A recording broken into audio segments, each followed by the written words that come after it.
Hello good evening बच्चों, कैसे हो आप लोग। होप करता हूँ आप सब अच्छे होंगे। ठीक है, हम आज क्या पढ़ने जा रहे हैं मेरे बच्चे। हम आज पढ़ने जा रहे हैं कार्नोट साइकिल। कार्नोट साइकिल बहुत इंपॉर्टेंट टॉपिक है बेटा for JEE mains, advance and NEET and even for CBSE boards. ठीक है ना, चलो स्टार्ट करते हैं बेटा। कार्नोट साइकिल क्या होता है बेटा। जैसे कि आप जानते हो कि according to second law of thermodynamics, जो मैं आपको पहले पढ़ा चुका हूँ पिछली वीडियोज़ में, उसमें क्या बताया गया है बेटा, कोई भी हीट इंजन ऐसा पॉसिबल नहीं है जिसकी 100% एफिशिएंसी हो। ठीक है ना, जो सारी की सारी हीट को एब्जॉर्ब करके यूजफुल वर्क में यूज कर ले, ऐसा कोई भी हीट इंजन पॉसिबल नहीं है।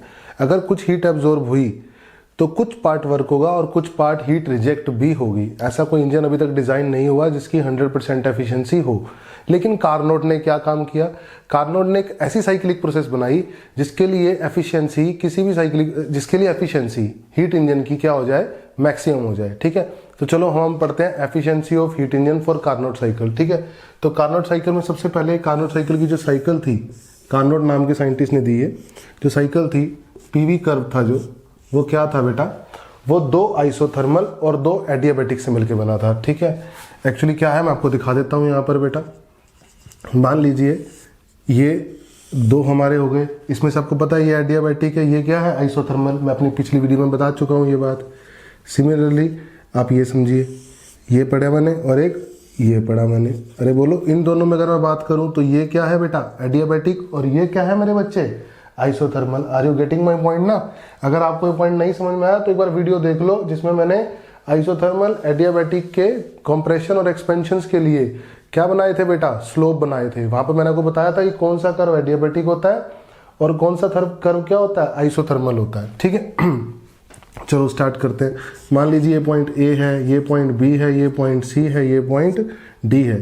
तो ए से बी गई, बी से सी गई साइकिल, फिर सी से डी, फिर डी से ई, ए। ठीक है ना, कोई दिक्कत वाली बात नहीं है। तो बेटा ए से बी और डी से ए अगर मैं बात करूं तो ये एडियाबैटिक है और ये क्या है, आइसोथर्मल। तो लिख लो, ए से बी है आपका आइसोथर्मल एक्सपेंशन। क्या है, आइसोथर्मल बेटा एक्सपेंशन। सही बात है, ओके, बहुत बढ़िया, अच्छे समझ में आया। चलो आगे चलते हैं। बी से सी अगर मैं बात करूं, बी से सी अगर मैं बात करूं तो बी से सी क्या है, एडियाबैटिक एक्सपेंशन। सही बात है, एडियाबैटिक एक्सपेंशन लिख लेते हैं इस बात को भी। ठीक है, वीडियो के साथ बने रहना बेटा, अच्छे समझाऊंगा इस टॉपिक को, बिल्कुल कॉन्सेप्ट क्लियर कर दूंगा, क्वेश्चन गलत नहीं होने वाला इसके बाद। ठीक है, सी से डी अगर मैं बात करूं तो सी से डी क्या है बेटा, इसमें वॉल्यूम कम हो रहा है तो इसको बोलेंगे हम आइसोथर्मल कंप्रेशन। क्या बोलेंगे, आइसोथर्मल कंप्रेशन। और अगर मैं बात करूं मेरे बच्चे डी से ए की, डी से ए, डी से एडियाबैटिक मैं पहले ही बता चुका हूं आपको, तो ये है एडियाबैटिक कंप्रेशन। बोलो यहाँ तक समझ में आया कि नहीं आया। तो कार्नोट नाम के साइंटिस्ट ने क्या किया, अपनी साइकिल के अंदर चार प्रोसेसेस को इंक्लूड किया।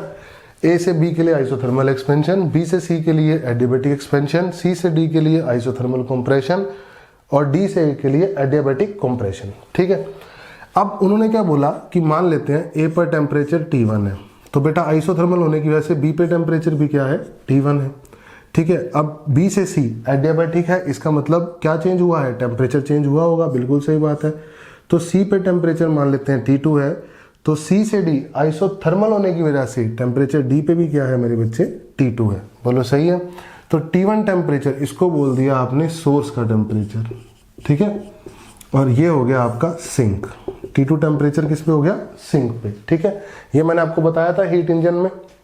सही है, चलो अब मैं इसको इरेज करता हूं और वन बाय वन आपको प्रोसेसेस पढ़ानी शुरू करता हूं और इसकी एफिशिएंसी के बारे में बताऊंगा। चलो पहले एफिशिएंसी एक बार फॉर्मूला रिवाइज कर लेते हैं। एफिशिएंसी किसी भी साइक्लिक प्रोसेस की मैंने आपको बताई थी बेटा, क्या बताई थी, साइक्लिक प्रोसेस में जो वर्क हुआ अपॉन जितनी हीट एब्जॉर्ब हुई। कौन सी हीट लेनी है मेरे बच्चे, एब्जॉर्ब वाली लेनी है। बोलो सही बात है। अगर साइक्लिक प्रोसेस के लिए FLT लगाऊं, मैं आपको रिवाइज करा रहा हूं बेसिकली ये, तो मैंने पहले ही बताया डेल्टा Q साइक्लिक के लिए होता है डेल्टा U साइक्लिक के लिए प्लस डेल्टा W साइक्लिक के लिए। बोलो सही बात है मेरे बच्चे। डेल्टा U साइक्लिक के लिए 0 होता है, क्यों ऐसा होगा, डेल्टा U साइक्लिक के लिए 0 क्यों होगा बेटा, क्योंकि साइकिल में अगर मैं बात करूं तो अगर मैं ए पॉइंट से स्टार्ट करता हूं तो ए पॉइंट का टेम्परेचर T1 था, तो पूरी साइकिल खत्म होने पर मैं दोबारा ए पॉइंट पर ही आ गया, यानी दोबारा टेम्परेचर क्या हो गया मेरे बच्चे, T1 हो गया। तो डेल्टा टी क्या हो गया, 0, क्योंकि डेल्टा यू होता है ना NCV डेल्टा टी, है ना, तो डेल्टा टी 0 हो गया। तो साइक्लिक प्रोसेस में डेल्टा यू क्या होता है, 0। तो जो भी हीट साइक्लिक प्रोसेस में हम गिवन करते हैं वो किस में जाती है बेटा, वर्क में जाती है साइकिल के। सही है, ये बात क्लियर है। अच्छा एक बात इसमें और देखो, साइक्लिक प्रोसेस की हीट में 2 हीट इंक्लूड होंगी बेटा, हीट एब्जॉर्ब भी होगी और हीट रिजेक्ट भी होगी। बोलो सही है। तो आप क्या लिखेंगे मेरे बच्चे, डेल्टा क्यू एब्जॉर्ब वाली heat plus delta Q reject वाली हीट इज इक्वल टू होता है आपका वर्क डन साइकिल का। बोलो सही है। ये मैंने आपको रिवाइज कराया साइक्लिक प्रोसेस की एफिशिएंसी के बारे में और साइक्लिक प्रोसेस के बारे में। सही है बेटा। साइक्लिक प्रोसेस में FLT कैसे लगाना है मैंने रिवाइज कराया, और साइक्लिक प्रोसेस की एफिशिएंसी कैसे डिफाइन करते हैं मैंने आपको वो भी बताया। अब हम कार्नोट ने जैसे कि बताया कि मैक्सिमम एफिशिएंसी होती है कार्नोट साइकिल की, तो हम इस कार्नोट साइकिल की एफिशिएंसी निकालते हैं। ठीक है, कि कितनी होगी। चलो स्टार्ट करते हैं, इसको इरेज कर देते हैं एक बार फटाफट से। ठीक है, होप करता हूँ आपने स्क्रीनशॉट ले लिया होगा, है ना। चलो इसको इरेज कर देते हैं आराम से एकदम, और 1 बाय 1 शुरू करते हैं। ठीक है, सबसे पहले हम शुरू करते हैं ए से बी। चलो मेरे बेटा ए से बी बात करते हैं, ए से बी साइकिल में बात करते हैं। तो ए से बी आइसोथर्मल है, आपको मैं बता चुका हूं। तो ए से बी में अगर मैं बात करूं तो delta Q is equal to delta U plus delta W. अब ए से बी आइसोथर्मल है तो डेल्टा यू क्या होगा बेटा, 0 होगा। तो डेल्टा क्यू किसके बराबर होगा, डेल्टा डब्ल्यू। तो डेल्टा क्यू आइसोथर्मल का मैंने आपको बताया है, डेल्टा डब्ल्यू भी बताया। क्या बताया, NRT। टी टेम्परेचर कौन सा है, T1। ln है ना, volume final upon volume initial, यानी वॉल्यूम बी का अपॉन वॉल्यूम ए का, ln VB बाय VA। और आप सभी जानते हैं, बच्चे जानते हैं कि VB वॉल्यूम ज्यादा है VA वॉल्यूम से। तो ln के अंदर अगर पॉजिटिव नंबर लिखा हो, 1 से बड़ा नंबर लिखा हो, सॉरी नेगेटिव तो ln के डिफाइन ही नहीं होता। अगर ln के अंदर 1 से बड़ा नंबर लिखा हो तो उसकी वैल्यू क्या होती है बेटा, पॉजिटिव होती है ना, सभी जानते हैं। तो ये हीट कौन सी हुई बेटा, एब्जॉर्ब हुई। कौन सी हीट हुई है, एब्जॉर्ब। ए से बी क्लियर है। चलो अब बी से सी पढ़ते हैं। बी से सी एक बार रिवाइज करते हैं। बी से सी मेरे बच्चे एडियाबैटिक है। एडियाबैटिक को याद करो, तो एडियाबैटिक में तो हीट ही 0 होती है सर। तो डेल्टा डब्ल्यू होता है माइनस डेल्टा यू, बहुत बढ़िया। तो NCV डेल्टा टी। अब देखो बी से सी में, तो यानी टेम्परेचर सी का माइनस टेम्परेचर बी का। तो सी का टेम्परेचर क्या हुआ मेरे बेटे, T2, और बी का टेम्परेचर क्या हुआ बच्चे, T1। तो मैं लिखूंगा इसमें T2 माइनस T1। अब मैं आपको एक बढ़िया बात बताता हूँ, बता दूं, है ना, नेगेटिव के साथ। अब मैं कोई बढ़िया बताऊं, सुनो। ए से बी एक्चुअली एक्सपेंशन है। एक्सपेंशन में वर्क डन पॉजिटिव होता है, पॉजिटिव वर्क डन होता है। तो ये नंबर पॉजिटिव आने के लिए T2 माइनस T1 को नेगेटिव होना पड़ेगा, तभी तो नेगेटिव से मल्टीप्लाई होकर क्या आएगा बेटा, पॉजिटिव आएगा। और T2 माइनस T1 नेगेटिव कब होगा, जब T1 बड़ा होगा T2 से। तो यानी T1 किस पर है, हाई टेम्परेचर। T1 का टेम्परेचर हाई है और T2 का टेम्परेचर क्या है बेटा, लो है। सही है बेटा, ये बात भी समझ में आई। तो T1 को मैं आगे जाके TH से भी रिप्रेजेंट करूंगा हाई टेम्परेचर, और T2 को TL से भी रिप्रेजेंट करूंगा लो टेम्परेचर। सही है बेटा। तो B से C भी क्लियर हुआ। चलो बहुत बढ़िया सर, C से D पढ़ लेते हैं एक बार सर। चलो C से D पढ़ते हैं। C से D मेरे बच्चे फिर से क्या है, आइसोथर्मल। तो आइसोथर्मल में अभी बताया delta Q is equal to delta U plus delta W में डेल्टा U 0 होता है आइसोथर्मल में। आइसोथर्मल में डेल्टा U क्या होता है, 0। मैंने पहले बताया ना, आपको बताया, क्योंकि टेम्परेचर क्या है, कांस्टेंट है। अब सुनो, डेल्टा W वर्क आपको बताया था NR, टेम्परेचर क्या है T2, ln बेटा final volume VD upon VC। सही है, ये होगा कि नहीं, हीट होगी कि नहीं होगी, हीट बिल्कुल होगी।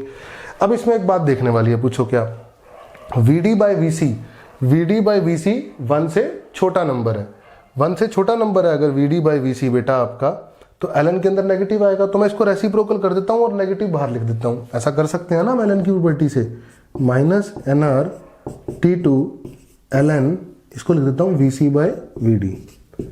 जब मैं ln के अंदर चेंज करता हूं बेटा, रेसिप्रोकल करता हूं, तो बाहर नेगेटिव आ जाता है ना। क्लियर है, ये ln की प्रॉपर्टी है, मेडिकल वालों को क्लियर है। C से D भी समझ में आ गया सर।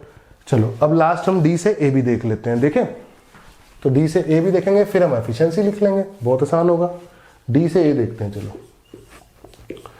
जब मैं मेरे बच्चे D से A देखता हूं, तो डी से ए आपका एडियाबैटिक है, बिल्कुल सही बात है। तो एडियाबैटिक का हीट 0 होता है, पहले भी बताया मैंने आपको। तो डेल्टा डब्ल्यू एडियाबैटिक में होगा माइनस डेल्टा यू, तो माइनस डेल्टा यू होगा एन सी वी। डी से ए जा रहे हो तो फाइनल टेम्परेचर आपका ए है, यानी T1 माइनस T2। बोलो समझ में आई, वर्क आया कि नहीं आया? अब यहां से भी देख सकते हो, देखो डी से ए कंप्रेशन है, कंप्रेशन में वर्क क्या होता है बेटा? नेगेटिव। ये नंबर नेगेटिव आने के लिए T1 माइनस T2 को क्या होना पड़ेगा? पॉजिटिव। तो T1 बड़ा होगा, T2 क्या होगा? छोटा होगा। सही है, यहां से वही चीज आ रही है आपकी। क्लियर है आपको? अब आगे सुनिए आप। अब मैं निकालता हूं एफिशिएंसी। एफिशिएंसी होगी work upon heat absorb. Efficiency क्या होगी बेटा? वर्क अपॉन हीट एब्जॉर्ब होगा। अब वर्क मेरे को पूरी साइकिल का लिखना है। वर्क किसका लिखना है? पूरी साइकिल का। अच्छा, जो ये हीट हुई बेटा, नेगेटिव आ रही है ना ये, इसका मतलब ये हीट रिजेक्ट है। इसका मतलब ये हीट क्या है बेटा? रिजेक्ट। अब साइकिल का वर्क अपॉन हीट एब्जॉर्ब लिखनी है, तो पूरी साइकिल का वर्क में सारों का वर्क आएगा, सबका वर्क ऐड करेंगे हम। तो सबका वर्क ऐड करेंगे जब पूरी साइकिल का वर्क लिखेंगे बेटा, तो एक बार लिख लेते हैं पूरी साइकिल का वर्क हम लोग। पूरी साइकिल का वर्क लिखेंगे हम, ये वाला वर्क यानी NR T1 ln VB/VA, सही बात है। और ये वर्क आपका minus NCV T2 minus T1, और ये वर्क आपका minus NCV T1 minus T2, यानी ये दोनों कैंसिल कर देंगे एक दूसरे को। देखो ना, अपोजिट लिखे हुए हैं, जब हम ऐड करेंगे तो बचेगा ये वाला वर्क है ना। तो ये कितना होगा? Minus NR T2 ln VC/VD। ये आपका आ गया साइकिल का वर्क। ये क्या आ गया बेटा? आपका साइकिल का वर्क। अब साइकिल का वर्क आ गया और हीट एब्जॉर्ब ये है, बोलो सही बात है। तो अब एफिशिएंसी क्या होती है? साइकिल का वर्क अपॉन हीट एब्जॉर्ब। एक बार आप फटाफट से स्क्रीनशॉट ले लो मेरे बच्चे। स्क्रीनशॉट लेने के बाद मैं आपको आगे बताता हूँ। स्क्रीनशॉट ले लो, ले लिया? आगे बताऊं? चलो आगे पढ़ते हैं।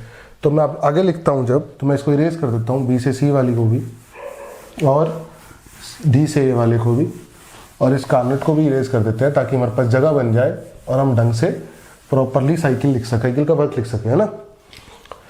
तो एफिशिएंसी लिखते हुए साइकिल का वर्क तो ये आ गया, यानी NR T1 ln VB/VA minus NR T2 ln VC/VD upon, ठीक है, ये तो साइकिल का वर्क आ गया। और हीट एब्जॉर्ब, एक हीट एब्जॉर्ब है, एक हीट रिजेक्ट है। कौन सी लोगे आप? एब्जॉर्ब वाली, यानी ये वाली लिखोगे NR T1 ln VB/VA, बोलो लिखोगे ऐसे। समझ में आया? चलो बहुत बढ़िया। अब मैं आपको आगे बताता हूँ क्या करेंगे। आप क्या करोगे बताओ, जल्दी से बताओ मेरे को, शाबाश बताओ शाबाश, क्या करोगे?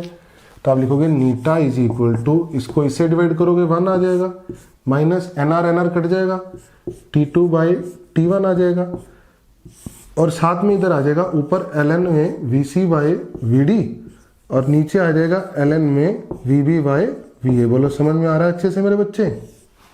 सबको आ रहा है ना बढ़िया से समझ में आ रहा है? बोलो आ रहा है सर, ठीक है। आप अपने घरों में बैठ के बोल सकते हैं सर आ रहा है, ताकि आपको ऑफलाइन क्लास का फील आता रहे, ठीक है ना। मैं नहीं चाहता कि बच्चों आपको लगे कि ऑनलाइन पढ़ रहे हैं हम, आप बिल्कुल ऑफलाइन पढ़ रहे हैं, ठीक है। मैं आपका अपना टीचर ही हूं। चलो इसको भी इरेज कर देते हैं। अब समझ में आती है बात। अब मैं अगला स्टेप क्या है मेरा, वो देखने वाली बात है। देखो आपको पता है एडियाबैटिक में TV की पावर गामा-1 कांस्टेंट होता है। तो आपको बताया गया T1 V1 की पावर गामा-1 इज इक्वल टू होता है T2 V2 की पावर गामा-1। बोलो सही बात है कि नहीं है ये बात? बोलो बताया गया है आपको एडियाबैटिक में? मैंने बताया है, बिल्कुल बताया है सर। चलो अब इसको यूज करते हैं। तो मैं यहां से यहां यूज करूंगा जब मैं, ध्यान से देखो, तो T1 वॉल्यूम कौन सा है? VA की पावर गामा-1 इज इक्वल टू नीचे टेम्परेचर कितना है? T2 वॉल्यूम कौन सा है? VD की पावर गामा-1। बोलो समझ में आया सर। अब सेम काम यहाँ करो, B पे टेम्परेचर कितना है? T1 वॉल्यूम VB की पावर गामा-1। एडियाबैटिक है ना बच्चे, B से C और A से D या D से एडियाबैटिक है ना ये, इज इक्वल टू यहाँ पर T2 VC की पावर गामा-1। मैंने इन दोनों को डिवाइड कर दिया। इन दोनों को क्या कर दिया बेटा? डिवाइड करते ही मेरा T1 कट गया, T2 कट गया, ये आ गया VA/VB की power gamma minus 1 is equal to V D by V C की पावर गामा माइनस 1। आ गया कि नहीं आ गया? सही बात है।